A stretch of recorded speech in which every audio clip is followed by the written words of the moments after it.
What are you doing, David? Thinking.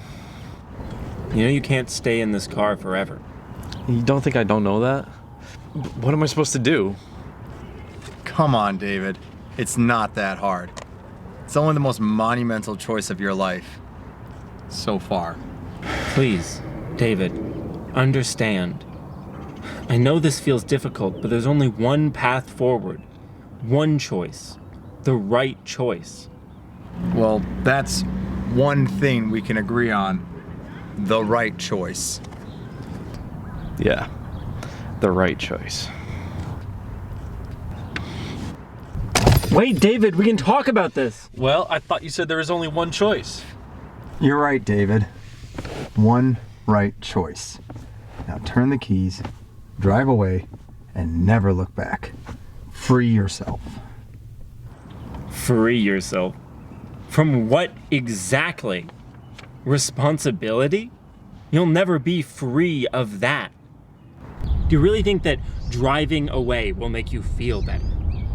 Take out the keys, open the door, walk inside and see her. Accept what has been done and embrace this new life. This isn't helping. How am I supposed to know what the right choice is here?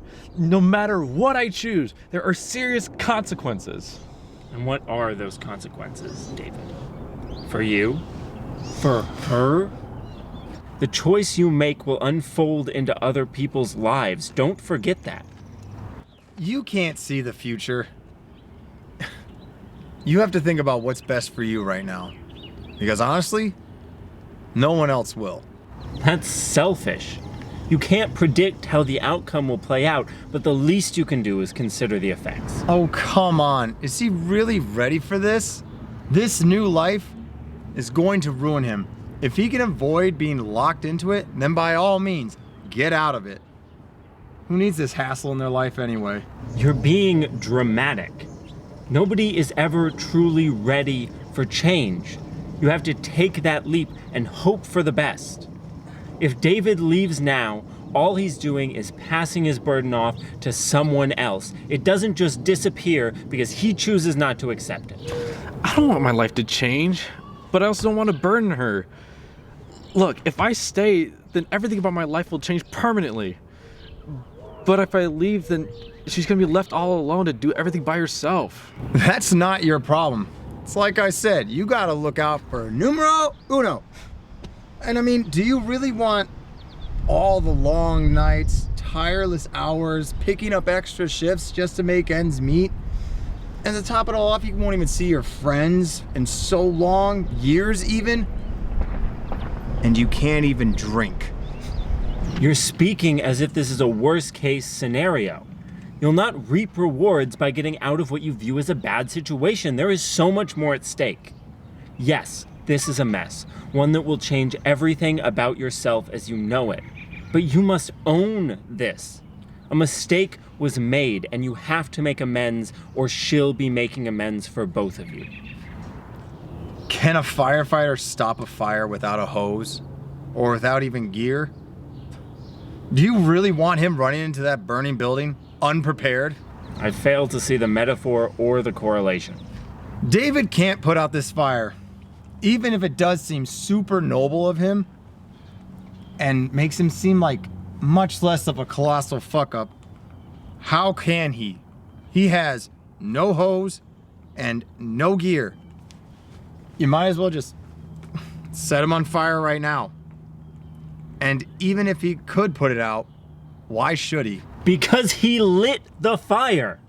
You can argue for eternity that David is unready and unwilling, but you cannot erase his culpability in this. Whether he likes it, whether he's willing, whether he's able, none of that matters. He is not blameless, and regardless of what he chooses, someone will have to take responsibility for his actions. Will you two just shut up? Look, if I stay, then you're right. Everything about my life will change. But if I leave, then you're still right. Someone will have to take in the spot that I leave behind. I don't know if I'm ready. I don't know if I'm going to be ready. And I don't know if anyone ever is ready.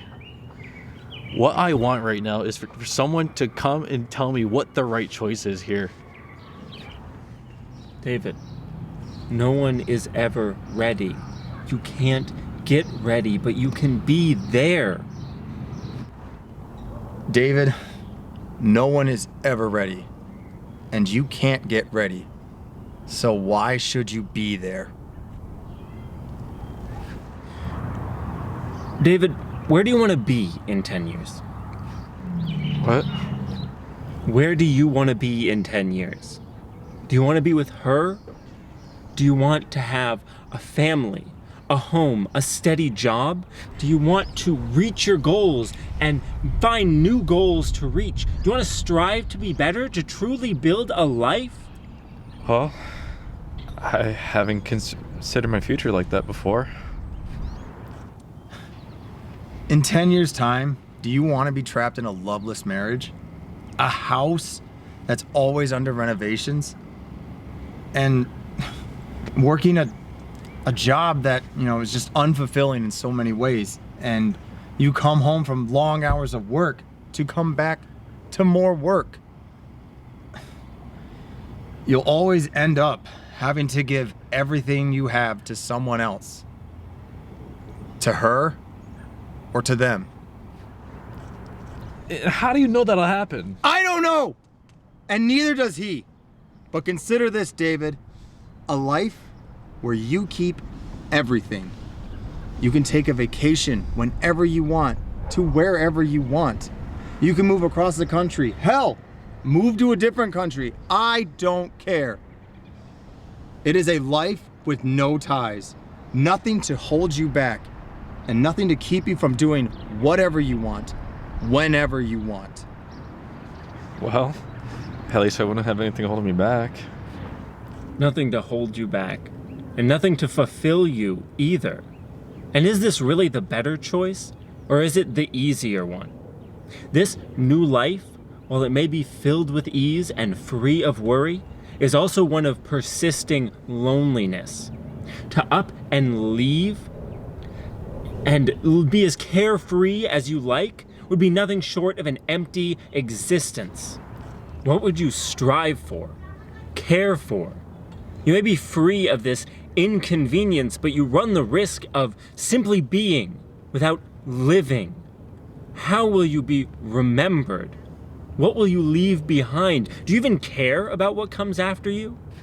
And besides, you'll never outrun your problems. You can run the rest of your life and they'll catch up. You'll never truly be free.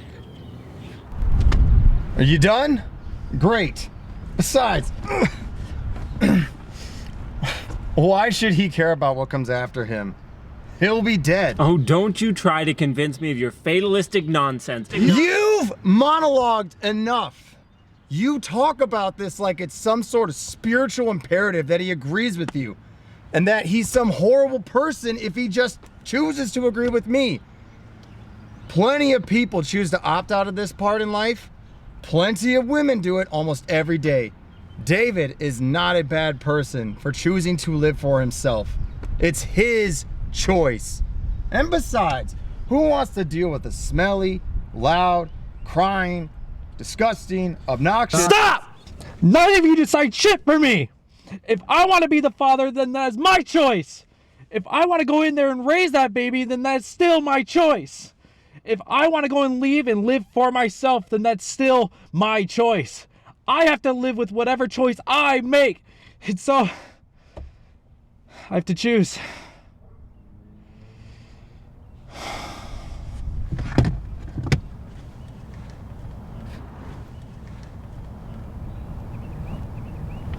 Oh, God.